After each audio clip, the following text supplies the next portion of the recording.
It just sounds terrifying to think about that coordination of a major airport and even the best conditions. I mean, you had Sean Duffy, who is Secretary of Transportation.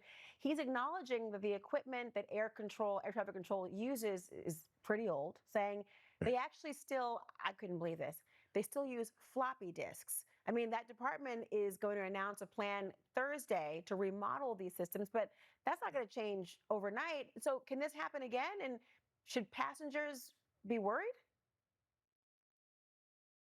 Well, it can happen again. You've got a computer system that's 30 or 40 years old. It's trying to coordinate a radar system that's even older than that.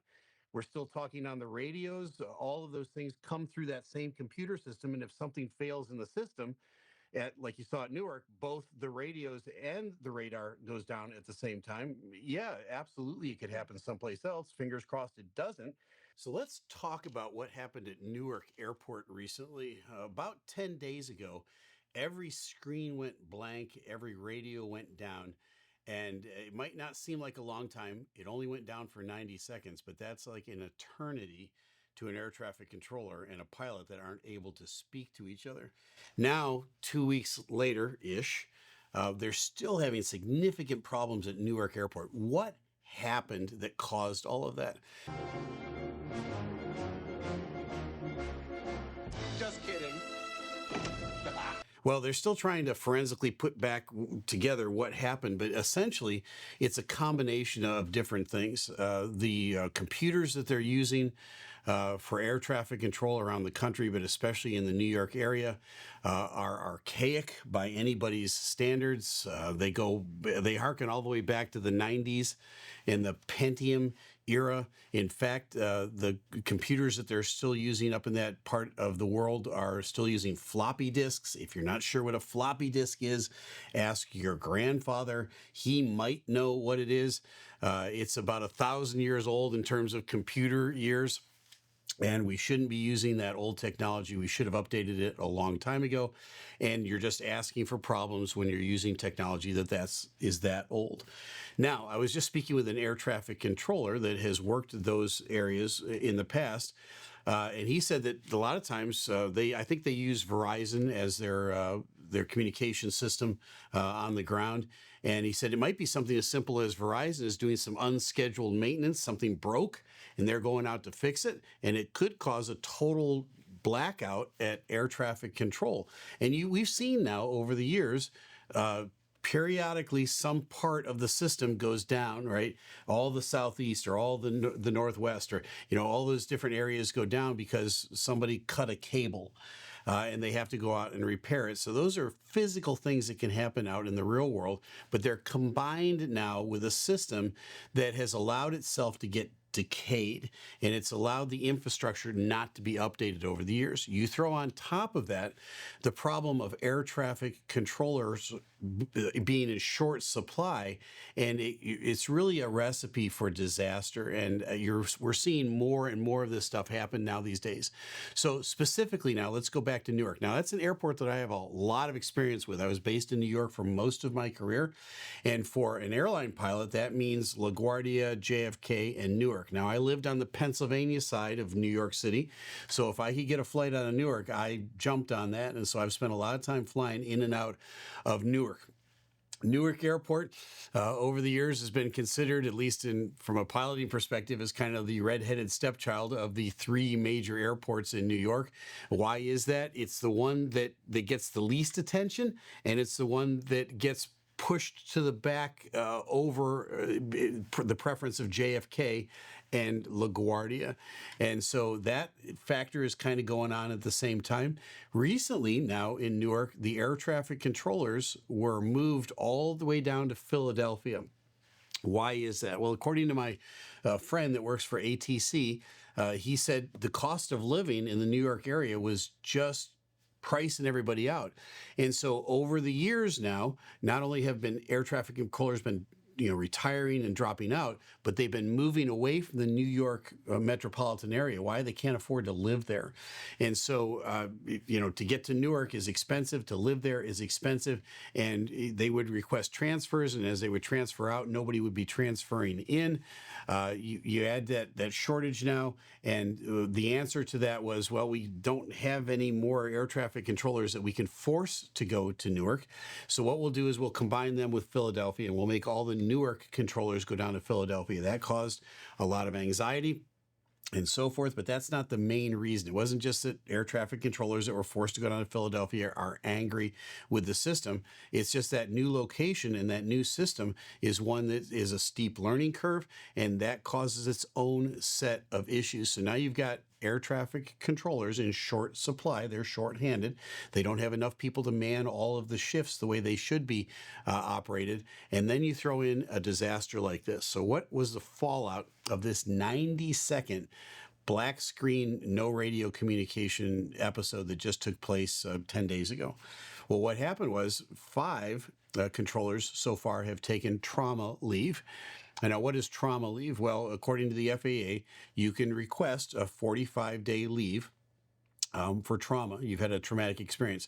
And now think about this. It's there for a good reason. Let's say you're the air traffic controller and you're the guy or gal that's presiding over an accident where lives are lost or something is traumatic like that. You don't just dust that off and walk home and pet your dog and come back to work the next day. We're all human beings. Pilots are human beings. Air traffic controllers are human beings. We have to process all that stuff. And many times it's exceedingly traumatic. And it's not at the moment that it's traumatic. It's a day later or a week later or a month later. And so 45 days to go home and kind of take a big deep breath and to think about it. Now, for those of you who are thinking, oh, come on, they're just making, nobody lost their life and, yeah, it was 90 seconds, but what's the big deal? What's the trauma? Look, in that 90 seconds, that air traffic controller is looking at that blank screen and that radio that doesn't work, and they're thinking over and over in their mind, worst case scenario. They're responsible for keeping those airplanes separated. And in that 90 seconds, it's extreme frustration. And our airplanes colliding with one another, what's going on in the system, and that helpless feeling is a terrible feeling. Nobody should ever be exposed to that helpless feeling. Remember 9/11 when all those buildings were falling that day and you were watching it on the screen? You felt helpless to do anything about it. And that was an international incident. Imagine the frustration you felt now multiplied by 1,000 or 10,000 because you're the only controller that can do anything about it and your equipment isn't working. So that can cause severe trauma. Years ago, I was flying an airplane for the Navy, and we had an incident where I was training a student. We had taken off out of an outlying field, and we were coming back around to land. And as soon as we rotated off the ground, the airplane violently yawed to the right. My rudder got stuck all the way out. The airplane was starting to limp over. I couldn't control it. I finally pulled power back on an outside engine. A lot of that stuff was counterintuitive. I was scared to death. We finally started to gain some altitude and some speed. I didn't get above 200 feet, but I got that airplane to come all the way around. I declared an emergency. I got it lined up on the runway. And when we touched down, I slammed on those brakes. That's the first and only time in my life where my knees were literally knocking. So is that a thing? That's a thing. That adrenaline letdown after that happened was devastating. And so we got the airplane fixed. I talked to my operations chief. He said, well, fly the airplane back to base. I said, I don't want to get in this airplane again. He said, no, fly it back to base. And we argued back and forth. And I said, all right, I'm taking one flight and that's it.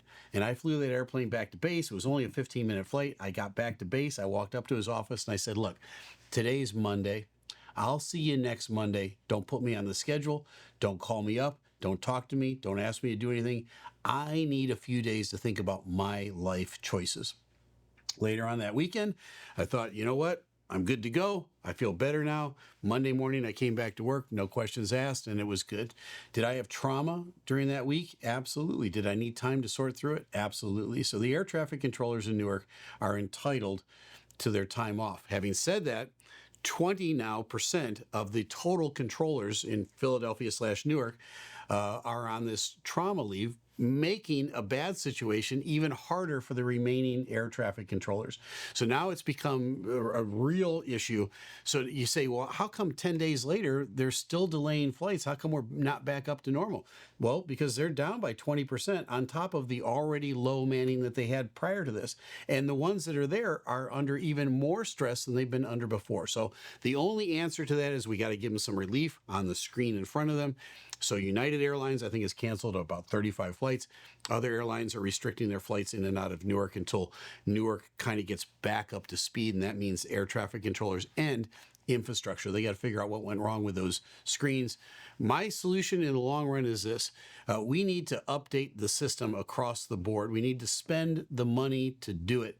And folks, it's easy to point a finger of blame at one political party or another. This is a situation that transcends time. This goes back 30 plus years across multiple administrations. This is something that should have gotten fixed back in the 90s when your grandfather was using that Pentium processor. What's my answer going forward? We need to spend the money necessary to upgrade the system to bring it not into the 21st century, but to get it ready for the 22nd century. So what do? We need to replace those old Pentium processors and those floppy disks with modern supercomputers and AI-driven technology. That's one side of the equation. The other is the way we communicate and how we send radios and all that stuff. We need to phase that out, and we need to go to Starlink. On the civilian side of things, on the private side of things, I'll talk about more of that in a minute. The airline side, we're all private businesses. So private businesses are both reactive and proactive.